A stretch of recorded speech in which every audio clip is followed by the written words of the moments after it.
The summit was delayed by 3 hours, 3 hours to clean the food from the walls, 3 hours to calm the frightened delegates, 3 hours to convince Ambassador Krell, once again, that he was not going to die, 3 hours for Commander Veth to wash cake frosting out of her compound eyes. The cubs sat in a small room near the assembly hall. They were not prisoners, but they were not free to leave either. Una sat with them. Ambassador Park had asked for time before anyone decided what to do. "We are sorry," Bora said for the 100th time. "We did not mean for this to happen." "I know," Una said. She was tired. More tired than she had ever been. "We only wanted to be friendly," Dury added. Her small voice was thick with guilt. "Like you. Like Ambassador Park. I know." The door opened. Ambassador Park walked in. She had changed from her food-stained formal clothes into a simple gray uniform. Her face was calm. She did not look angry. "May I sit?" she asked. The cubs nodded quickly. Park pulled up a chair and sat facing them. She studied each cub carefully. Bora with her serious gray fur. Tay with his spotted brown coat. Quiet Hannah, energetic Jiwoo, little Dury. They stared back at her with worried amber eyes. "I have been a diplomat for 30 years, Park said. "I have seen many strange things. I have seen species that communicate through color, species that speak with smells, species that dance to share ideas. I once spent 6 months learning to wiggle my ears because that was how the Vorni said hello." The cubs listened. They did not understand where this was going. "But I have never," Park continued, "seen anyone work so hard to learn a human expression. Not even other humans." She leaned forward. "Why is the smile so important to you?" The cubs looked at each other. Bora spoke first.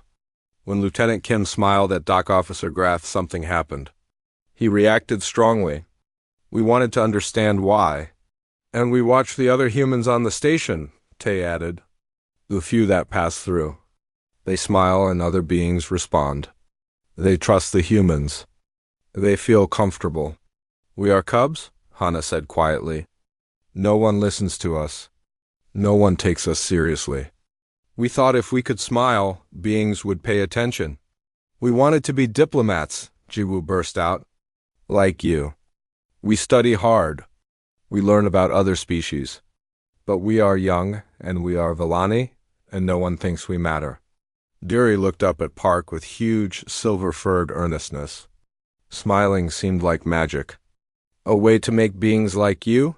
Park was quiet for a long moment. Then she did something unexpected. She laughed. Not a mean laugh. A warm, understanding laugh. "You remind me of myself," she said.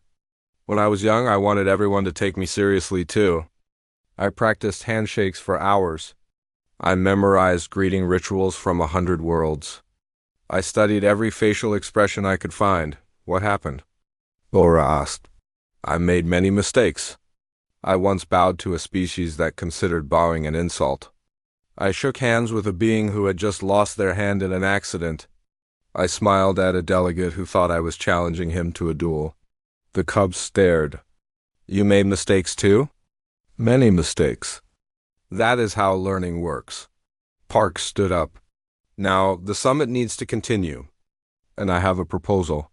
She walked to the door and opened it. Commander Veth stood outside, her eyes still slightly pink from the frosting.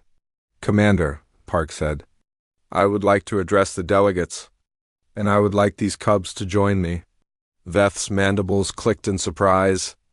"Ambassador, these cubs just caused the largest diplomatic incident in the station's history." "Yes, and that is exactly why they should be part of the solution." 1 hour later, Una stood at the back of the assembly hall. The delegates had returned to their seats. The food had been cleaned. The Gorvani guards were awake again. Ambassador Krell was present, though he kept glancing at the exits. Ambassador Park stood at the center podium. The 5 cubs stood beside her. "Friends and colleagues," Park began. "Today we experienced a misunderstanding, a significant one. But I believe this misunderstanding has given us an opportunity." She gestured to the cubs. These young Villani have been studying human expressions. They wanted to learn the smile because they believed it could help them connect with other species. They were wrong about the technique, but they were right about the goal. Park looked around the room. How many of us truly understand each other? We have translators for language. We have guides for protocol. But do we know what it means when a Gorvani closes their eyes? When a Narathi touches their chest? When a Silari hums a low note? The delegates murmured.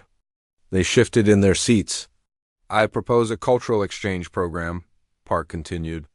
Not just language, not just protocol, emotional expression. We will teach each other what our faces and bodies mean. We will learn to read each other's feelings. She smiled at the delegates. Her warm, genuine human smile. These cubs will be our first ambassadors. They will learn from every species on this station. And they will teach others what they learn. Understanding prevents fear. Connection prevents conflict. The vote was held immediately. It passed with only 2 objections. 3 months later, Gamma 7 had transformed. The corridors featured holographic displays explaining expressions from a dozen species. Training sessions ran every week. Beings who had worked together for years finally understood what their colleagues were feeling. The cubs became famous throughout the station. They were called the Smile Ambassadors by some and the Terror Cubs by others. But everyone knew their names. Everyone listened when they spoke. Yuna found them in Storage Bay 4 one evening. They were practicing their latest lesson from a Narathi instructor. Apparently, touching your own chest meant deep respect in Narathi culture. Lieutenant Kim, Bora said when she saw Yuna, we have a question. Of course. Ambassador Park says that human smiles can mean many things. Happy, polite, nervous, even sad. How do you know which one is which? Yuna thought about the question. She thought about all the chaos, all the fear, all the strange paths that had led them here. You learn, she said finally. You watch. You listen. You ask. Sometimes you get it wrong. You apologize. And then you try again. Duri stepped forward. The smallest cub looked up at Yuna with her enormous amber eyes. Will you keep teaching us? Yuna smiled. A real smile. A warm smile. A smile that meant everything good she felt about these strange, wonderful children who had turned her world upside down. Always, she said. The cubs smiled back. Their smiles were still a little terrifying. Their teeth still showed too much. Their eyes still went too wide, but now everyone knew what it meant, and that made all the difference. 10 days of peace followed the talk with the cubs. They kept their promise. No more surprise smiles. No more terrified crew members. No more fainting engineers or hiding diplomats. The station slowly returned to normal. Moss came back to work, though he still jumped whenever he saw a small figure with fur. Ambassador Krell left his quarters after receiving written confirmation that no blood feud existed. The Solari returned to the hydroponics bay after a cleansing ceremony. Yuna felt the tension in her shoulders begin to relax. Maybe everything would be fine. Maybe the summit would go smoothly. Maybe the whole mess would be forgotten. She should have known better. The summit was the biggest event at Gamma 7 in 5 years. Representatives from 23 species would discuss trade routes and shipping agreements. It was boring work, but important. The decisions made here would affect billions of beings across dozens of star systems. The Grand Assembly Hall was decorated with flags from every world. Long tables were arranged in a circle. Each delegation had their own section with chairs designed for their body type. Gorvani seats were made of stone. Narathi seats were tall and narrow. Solari seats were small and soft. Yuna's job was simple. She would make sure the food service ran without problems. She would check that supplies were ready. She would stay in the background and not cause any trouble. The cubs were required to attend the opening ceremony. All young residents of the station had to be there. It was an educational experience. They sat in the observation gallery above the main floor, watching the important beings do important work. Yuna spotted them up there.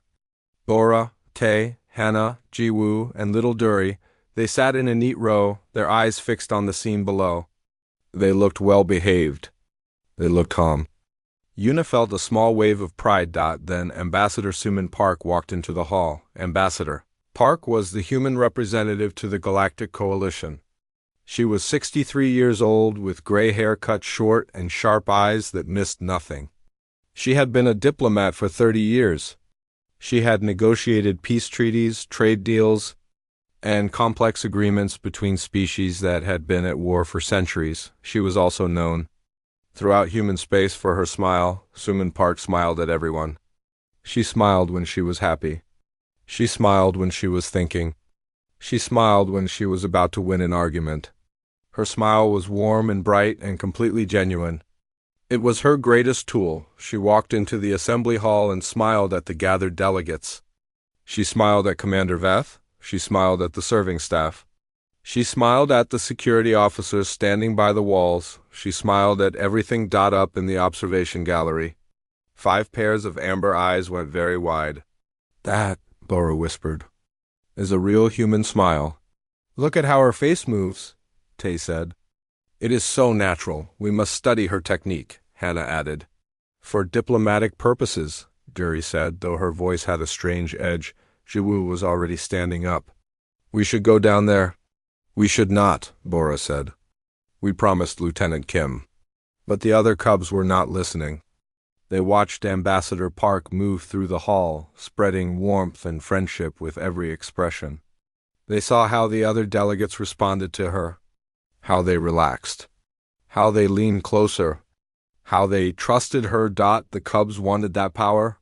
"Just to watch," Jiwoo said. "We will only watch from closer." They slipped out of the observation gallery. They moved quietly through the service corridors. They found a door that led to the main floor. They peeked through. Ambassador Park was greeting the Narathi delegation. Ambassador Krell stood stiffly, still nervous after his experience with Tay, but Park smiled at him and something in his posture changed. His shoulders dropped. His dark eyes softened. He smiled back. She made him smile, Dury breathed. "A Narathi. They never smile." That was when Jiwoo made her decision. She pushed through the door and walked onto the main floor. The other cubs followed, unable to stop her. They spread out without thinking about it, each moving toward a different group of delegates. Yuna saw them from across the room. Her heart stopped. Jiwoo reached the Narathi first. She positioned herself in front of Ambassador Krell. She looked up at his tall blue form. She remembered everything she had learned. She relaxed her jaw. She lifted her ears. She thought happy thoughts, and then she smiled. It was her biggest smile ever. Her best work. All 3 rows of teeth gleamed in the bright lights. Her eyes went wide and round. Her fur rippled with excitement. A sound like grinding metal came from her throat. Ambassador Krell screamed. The sound echoed through the hall. Every being turned to look. The Gorvani security team saw the Narathi ambassador in distress. They drew their weapons. The Sulari delegation saw weapons being drawn. They activated their personal shield generators, glowing bubbles of energy surrounding them. The Krilli guards surrounded Commander Veth, ready to protect her from any threat. Across the room, Tay had reached the Gorvani delegation. He smiled at them. 2 guards fainted immediately. The 3rd fired a warning shot at the ceiling. Hannah was near the Sulari.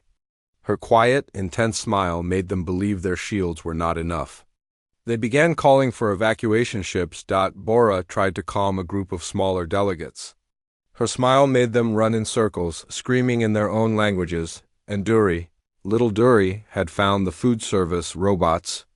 Her smile confused their programming. They began throwing food. Plates flew through the air. Soup splashed on expensive diplomatic robes. A cake hit Commander Veth directly in the face. In the middle of it all, 5 Villani cubs stood frozen. They were still smiling. They did not know how to stop. They had practiced so hard, and now their faces were stuck. The chaos grew louder. Delegates shouted. Weapons charged. Shields hummed. Food flew. Then a voice cut through the noise like a knife. "Everyone stop. Ambassador Suman Park stood in the center of the hall. Her voice was not loud, but it carried authority that made everyone freeze. Even the food robots paused in mid-throw. Park looked around the room. She saw the weapons. She saw the shields. She saw the terrified delegates and the confused cubs, and then very slowly she smiled, not at the delegates, not at the guards. She smiled at the cubs. She walked toward them. Her steps were calm and steady. She moved past frozen guards and trembling diplomats. She stopped in front of Bora, the tallest cub, and looked down at her. "You must be Yuna's students," she said softly.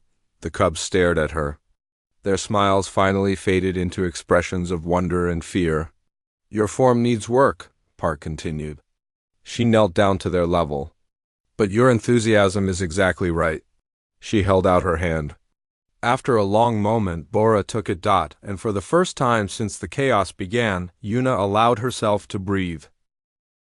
The first report came on a Tuesday. Yuna was working in her office when her communicator made a sharp sound. A message from Commander Veth appeared on her screen. It said only 2 words, "My office, now." She walked quickly through the station corridors. Beings moved past her, going about their work. Everything seemed normal. But when she reached the commander's office, she knew something was wrong. Veth's compound eyes reflected more light than usual. Her mandibles clicked in a pattern that the translator called controlled frustration. "Sit down." "Lieutenant Kim Yunasut, are you aware," Veth began, "that 5 Villani cubs have been practicing facial expressions throughout my station?" Yuna's stomach dropped. "I may have given them some instruction." "Indeed." Veth touched a control on her desk. A holographic screen appeared in the air between them. This morning, the cub called Jiwoo approached Senior Engineer Mosk in the engine room. The screen showed security footage. Yuna watched the small reddish-brown cub walk up to Mosk. Mosk was a Gorvani, one of the rock-like species with gray skin as hard as stone. He was big and strong. He had survived wars. He had survived explosions. He had survived things that would kill most beings. On the screen, Jiwoo stopped in front of him. She looked up at his face. And then she smiled. It was her best attempt. Her mouth opened wide. All 3 rows of teeth showed. Her eyes went round. Her ears pointed in different directions. A sound came from her throat that was probably meant to be friendly. Mosk fell over. His massive body hit the floor with a crash. He did not move. "He fainted," Veth said. "A Gorvani warrior who has faced death many times. He fainted because a cub smiled at him. Is he okay?" "He is in the medical bay. He has asked for a transfer to any other station. He says he cannot work here anymore. He says the small predator wants to consume him." Yuna put her head in her hands.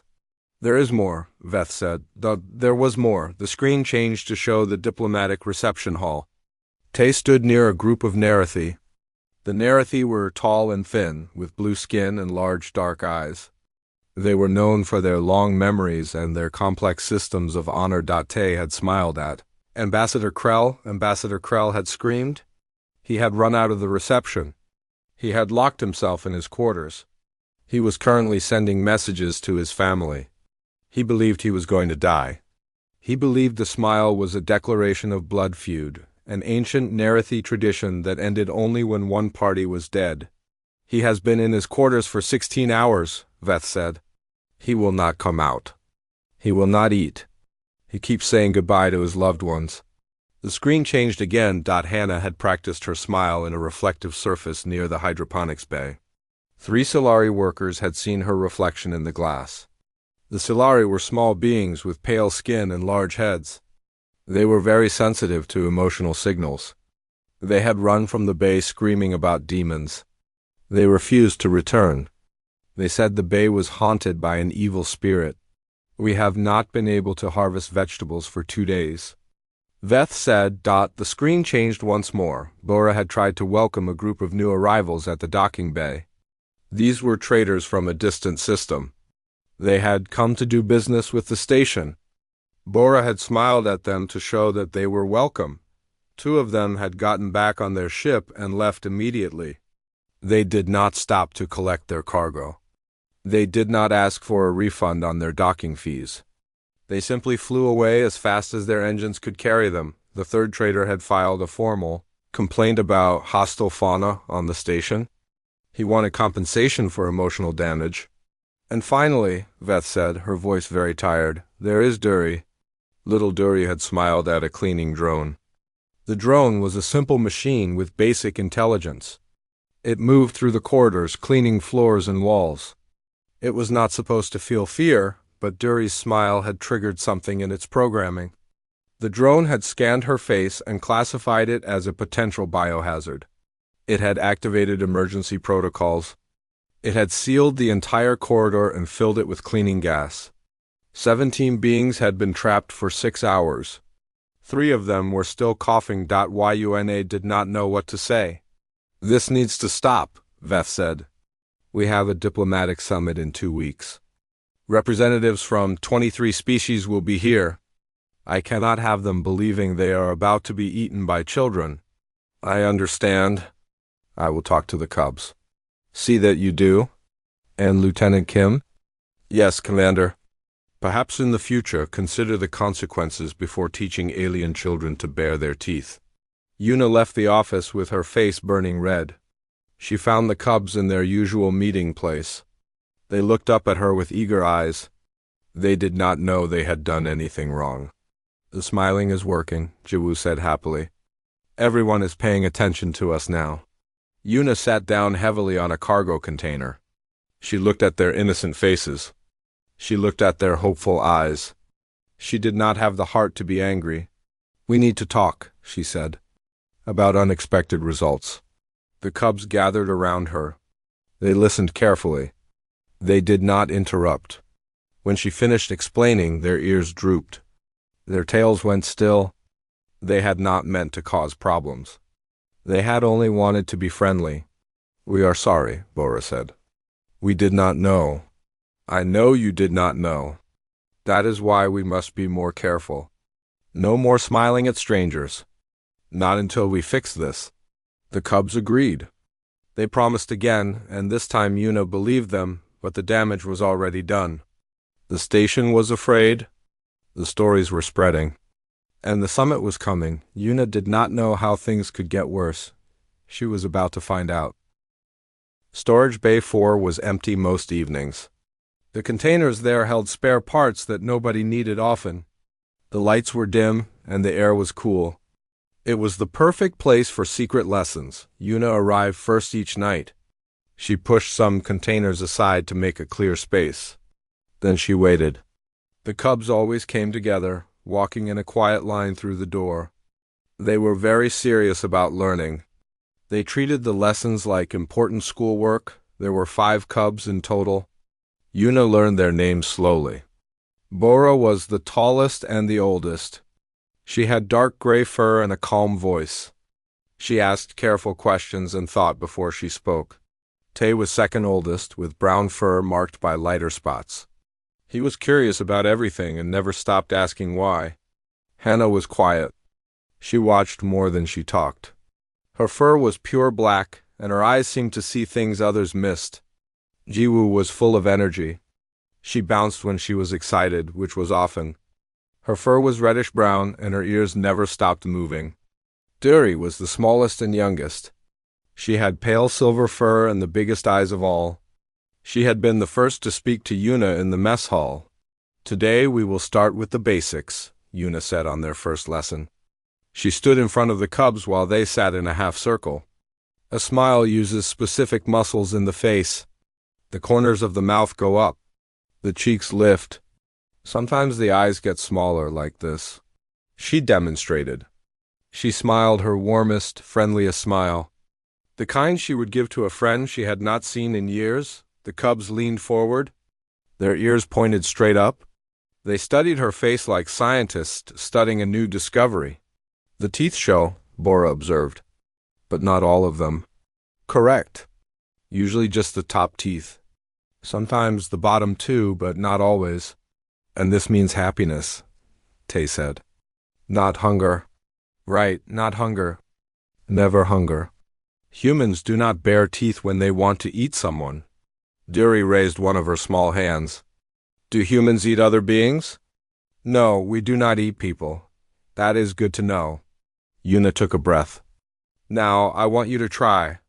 Remember, lift the corners of your mouth. Show some teeth, but not too many. Keep your eyes relaxed. Bora tried first. She was the leader, so she went before the others.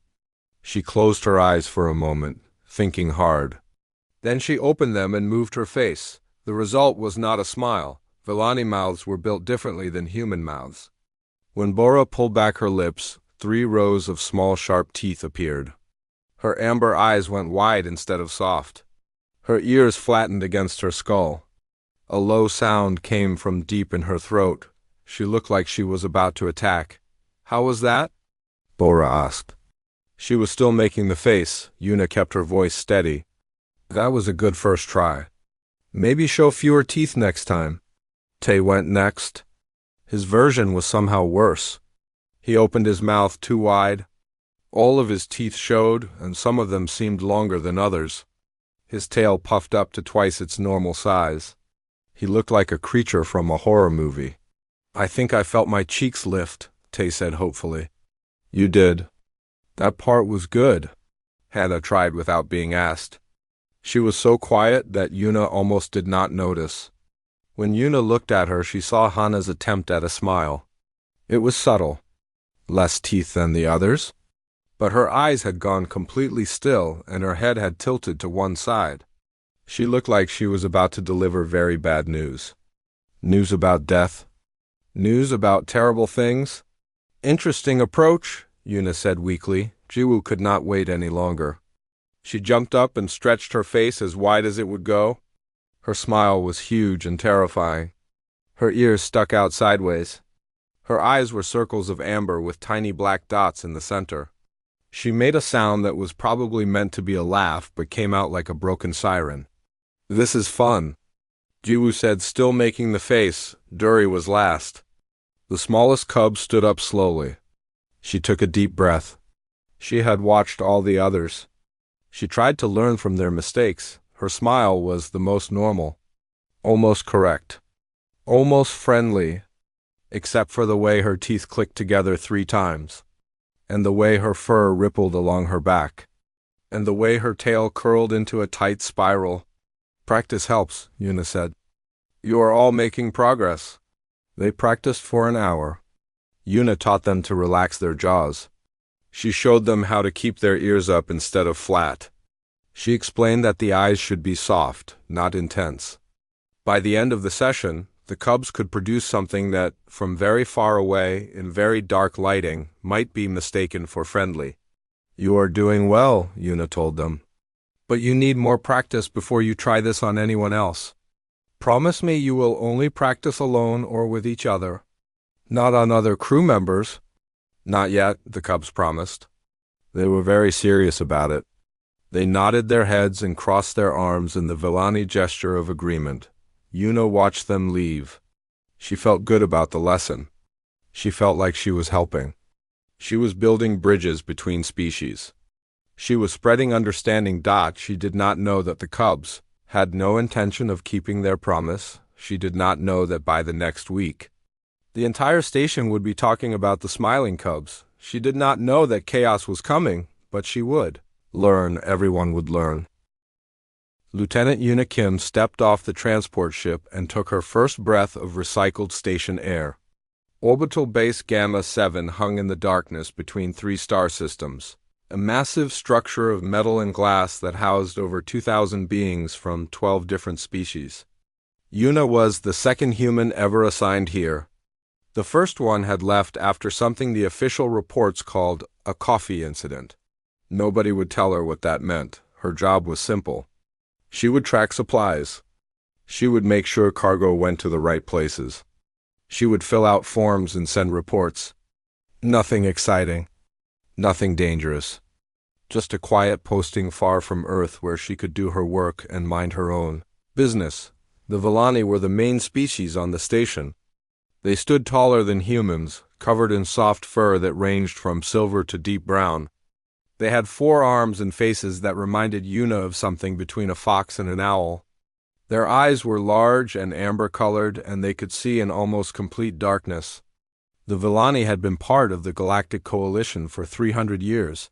Humans had joined only 15 years ago. They were still learning. On her first day, Yuna attended orientation. A Krilli named Commander Veth explained the rules. The Krilli looked like a giant mantis that walked on two legs. Her compound eyes reflected the light in strange patterns. "Do not touch a Gorvani without permission," Veth said. "Do not make eye contact with a Narathi for more than 3 seconds. Do not whistle near the Solari.